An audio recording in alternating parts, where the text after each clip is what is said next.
VR knowledge AtoZ சேனலுக்கு உங்களை வரவேற்கிறேன். நாம் இந்த வீடியோவில் ஆவின் நிறுவனத்திலிருந்து நோட்டிஃபிகேஷன் ஒன்று விட்டிருக்காங்க. அதாவது சீனியர் ஃபேக்ட்ரி அசிஸ்டன்ட் போஸ்ட்டுக்கு ரெக்குவயர்மெண்ட் வந்திருக்கு. அதை பற்றின தகவல்களையும் இந்த போஸ்டிங்க்கு எப்படி அப்ளை செய்வது என்பதை பற்றியும் இந்த வீடியோவில் பார்க்க இருக்கிறோம். வாங்க வீடியோக்குள்ளார போகலாம்.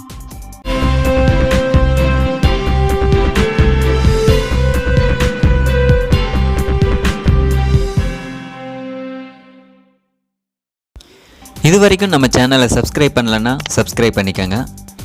அது கூடவே ஒரு பெல் சிம்பிள் வரும், அதை மறக்காமல் கிளிக் பண்ணிக்கோங்க. அப்போ தான் நாங்கள் போகிற லேட்டஸ்ட் வீடியோஸ்க்கான அப்டேட் உங்கள் மொபைலுக்கு நோட்டிஃபிகேஷனாக வரும். கீழே டிஸ்கிரிப்ஷனில் வெப்சைட்கான லிங்க் கொடுத்துருக்கேன். அதை கிளிக் பண்ணி இந்த வெப்சைட்குள்ளார என்ட்ரு ஆகிடுங்க.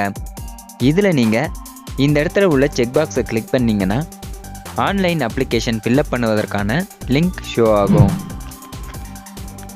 அடுத்து இந்த இடத்துல உள்ள ப்ரொசீட் டு அப்ளைங்கிற ஆப்ஷனை கிளிக் பண்ணிங்கன்னா நெக்ஸ்ட் பேஜ் ஓப்பன் ஆகும்.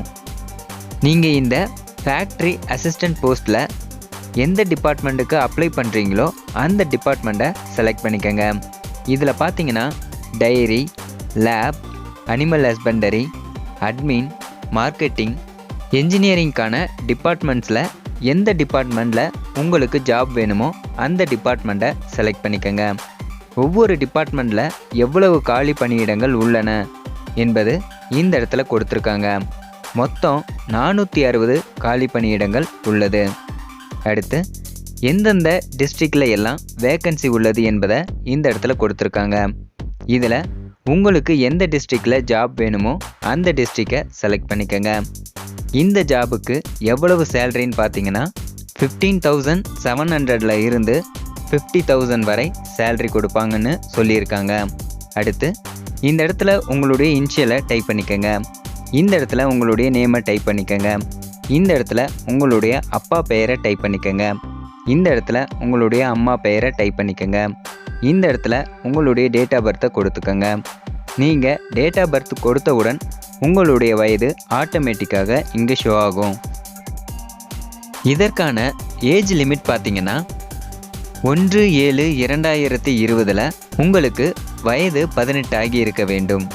ஓசி கேட்டகரியில் உள்ளவர்கள் 30 வயது வரை அப்ளை பண்ணலாம். பிசி, எம்பிசி, டிஎன்சியில் உள்ளவர்கள் 32 வயது வரை அப்ளை பண்ணலாம். எஸ்சி, எஸ்டி கம்யூனிட்டி உள்ளவர்கள் 35 வயது வரை அப்ளை பண்ணலாம். அதுவே ஊனமுற்றவர்கள் என்றால் ஏஜ் லிமிட்டில் இருந்து 10 வருஷம் அதிகப்படுத்தி எக்ஸாம் எழுதி கொள்ள முடியும். அடுத்து பிளேஸ் ஆஃப் பர்த்துங்கிற இடத்துல உங்களுடைய ஊர் பெயரை டைப் பண்ணிக்கோங்க. இந்த இடத்துல உங்களுக்கு திருமணமாகி இருந்தால் மேரீடுன்னு கொடுத்துக்கோங்க, இல்லைன்னா அன்மேரீடுங்கிற ஆப்ஷனை செலக்ட் பண்ணிக்கோங்க. அடுத்து இந்த இடத்துல நீங்கள் ஆனா பெண்ணாங்கிறத செலக்ட் பண்ணிக்கோங்க. இந்த இடத்துல உங்களுடைய மொபைல் நம்பரை டைப் பண்ணிக்கோங்க. அடுத்து இந்த இடத்துல உங்களுடைய இமெயில் அட்ரஸை டைப் பண்ணிக்கோங்க. இந்த இடத்துல உங்களுடைய ஆல்டர்னேட்டிவ் மொபைல் நம்பரை டைப் பண்ணிக்கோங்க.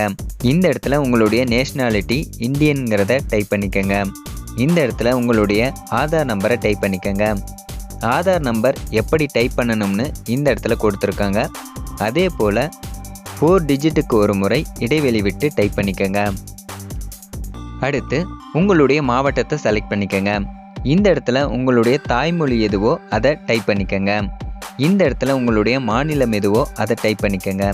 இந்த இடத்துல உங்களுடைய கம்யூனிட்டி எதுவோ அதை செலக்ட் பண்ணிக்கோங்க. இந்த இடத்துல உங்களுடைய ஜாதியின் உட்பிரிவை இந்த இடத்துல டைப் பண்ணிக்கோங்க. இந்த இடத்துல உங்களுடைய மதம் எதுவோ அதை டைப் பண்ணிக்கோங்க. இந்த இடத்துல உங்களுடைய கம்யூனிட்டி சர்டிஃபிகேட் நம்பரை டைப் பண்ணிக்கோங்க. இந்த இடத்துல உங்களுடைய ஜாதி சான்றிதழ் எப்போது வழங்கப்பட்டது என்பதை செலக்ட் பண்ணிக்கோங்க. இந்த இடத்துல ஜாதி சான்றிதழ் யார் கொடுத்தாரோ அந்த அலுவலர் யார் என்பதை இந்த இடத்துல டைப் பண்ணிக்கோங்க. நீங்கள் எம்ப்ளாய்மெண்ட்டில் பதிவு பண்ணியிருந்தீங்கன்னா எஸ்ஸுங்கிற ஆப்ஷனை செலக்ட் பண்ணிக்கோங்க. எந்த டேட்டில் எம்ப்ளாய்மெண்ட்டை ரெஜிஸ்டர் பண்ணிங்களோ அந்த டேட்டை இந்த இடத்துல கொடுத்துக்கோங்க. இந்த இடத்துல எம்ப்ளாய்மெண்ட் ரெஜிஸ்ட்ரேஷன் நம்பரை டைப் பண்ணிக்கோங்க. அடுத்து உங்களுக்கு என்னென்ன மொழிகள் தெரியுமோ அதை இந்த இடத்துல செலக்ட் பண்ணிக்கோங்க. அதாவது அந்த லாங்குவேஜில் உங்களுக்கு படிக்க தெரிந்தால் இந்த பாக்ஸையும், எழுத தெரிந்தால் இந்த பாக்ஸையும், பேச தெரிந்தால் இந்த பாக்ஸையும் செலக்ட் பண்ணிவிட்டு நெக்ஸ்ட்டுங்கிற ஆப்ஷனை கிளிக் பண்ணிக்கோங்க. நெக்ஸ்ட் பேஜ் ஓப்பன் ஆகும். இந்த பேஜில் உங்களுடைய அட்ரஸை டைப் பண்ணிக்கோங்க. உங்களுடைய நிரந்தர முகவரியும் உங்களுடைய தொடர்பு கொள்ள வேண்டிய முகவரியும் ஒரே முகவரி என்றால் இந்த இடத்துல உள்ள பாக்ஸை கிளிக் பண்ணிக்கோங்க. உங்களுடைய பர்மனண்ட் அட்ரஸும் கம்யூனிகேஷன் அட்ரஸும் வேறு என்றால் இந்த பக்கம் உங்களுடைய பர்மனண்ட் அட்ரஸையும் இந்த பக்கம் உங்களுடைய கம்யூனிகேஷன் அட்ரஸையும் டைப் பண்ணிக்கோங்க. அடுத்து இந்த இடத்துல உள்ள நெக்ஸ்ட்டுங்கிற ஆப்ஷனை கிளிக் பண்ணிக்கோங்க. நெக்ஸ்ட் பேஜ் ஓப்பன் ஆகும். இந்த இடத்துல நீங்கள் எஸ்எஸ்எல்சி எந்த வருஷம் பாஸ் பண்ணீங்களோ அந்த வருஷத்தை டைப் பண்ணிக்கோங்க. அடுத்து இந்த இடத்துல 10th மொத்தம் எத்தனை மார்க்குக்கு எக்ஸாம் எழுதுனீங்க அப்படிங்கிறத டைப் பண்ணிக்கோங்க. 10th எத்தனை மார்க் எடுத்தீங்களோ அதை இந்த இடத்துல டைப் பண்ணிக்கோங்க. நீங்கள் மார்க் என்ட்ரு பண்ணவுடன் பர்சன்டேஜ் ஆட்டோமேட்டிக்காக இந்த இடத்துல ஷோ ஆகும். அடுத்து இந்த இடத்துல நீங்கள் எந்த மீடியத்தில் படிச்சிங்களோ அதை டைப் பண்ணிக்கோங்க. இந்த இடத்துல நீங்கள் படித்த ஸ்கூல் அல்லது இன்ஸ்டிடியூஷனுடைய நேமை டைப் பண்ணிக்கோங்க. அடுத்து நீங்கள் 10th முடித்த பிறகு இதில் எந்தெந்த கோர்ஸ் எல்லாம் படிச்சிருக்கீங்களோ அதை செலக்ட் பண்ணிவிட்டு அதே போல் ஒவ்வொரு கோர்ஸுக்கும் டீட்டெயில்ஸை அப்டேட் பண்ணிக்கோங்க. அடுத்து உங்களுடைய சிக்னேச்சரை இந்த இடத்துல உள்ள சூஸ் ஃபைலுங்கிற ஆப்ஷனை கிளிக் பண்ணி அப்லோட் பண்ணிக்கோங்க. நீங்கள் அப்லோட் பண்ணுற ஃபைல் சைஸானது 50 KBக்குள்ளே இருக்க மாதிரி அப்லோட் பண்ணிக்கோங்க. இந்த இடத்துல உங்களுடைய ஃபோட்டோவை அப்லோட் பண்ணிக்கோங்க. நீங்கள் அப்லோட் பண்ணுற ஃபைல் சைஸ் 100 KBக்குள்ளே இருக்கிற மாதிரி அப்லோட் பண்ணிக்கோங்க. அடுத்து இந்த இடத்துல உள்ள செக் பாக்ஸை கிளிக் பண்ணிக்கோங்க. அடுத்து நெக்ஸ்ட்டுங்கிற ஆப்ஷனை கிளிக் பண்ணிக்கோங்க. நெக்ஸ்ட் பேஜ் ஓப்பன் ஆகும். இந்த பேஜில் உங்களுடைய டீட்டெயில்ஸ் எல்லாம் ஷோ ஆகும்.